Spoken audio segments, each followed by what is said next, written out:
23% मागणी वाढलेली आहे आणि डिझेलच्या संदर्भात तर ही मागणी 52% वाढलेली आहे। 52% जास्ती पुरवठा आपण करतो।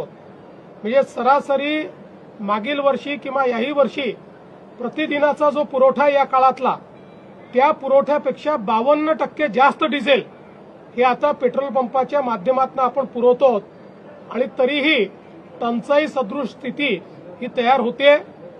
त्यामुळे अगदी उदाहरण द्यायचं झालं तर अकोल्यामध्ये 154% जास्त खपत झालेली आहे किंवा छत्रपती संभाजीनगर, बीड, भंडारा, बुलढाणा, चंद्रपूर, बुलढाणा, त्यानंतर गोंदिया, हिंगोली या सगळ्या भागांमध्ये 70% जास्त ऍडिशनल खपत ही त्या ठिकाणी झालेली आहे, ज्याचा पुरवठा हा आपण केलेला आहे।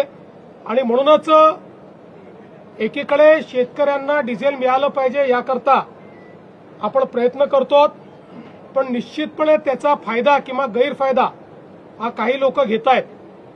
या दोन गोष्टी महत्वाच्या आहेत। एकीकडे नॉर्मल पेट्रोल डिझेलची खपत वाढलेली आहे आणि त्याचवेळी कमर्शियल जे ऑइल आहे, पेट्रोल डिझेल आहे, याची खपत मात्र थोडी कमी होताना दिसते आहे।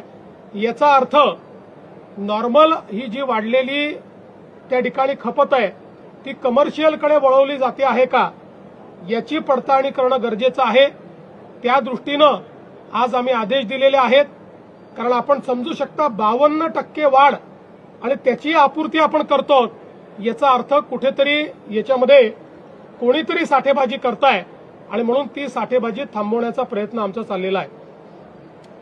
कांद्याच्या संदर्भात आपल्याला कल्पना आहे की कालच केंद्र सरकारने कांदे खरेदीचा भाव हा 3.5 रुपयांनी वाढवून त्या ठिकाणी जवळपास 15 रुपयापर्यंत तो भाव नेलेला आहे।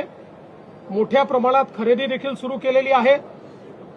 आम्ही केंद्र सरकारला या संदर्भात बैठक घेण्याची विनंती केली होती।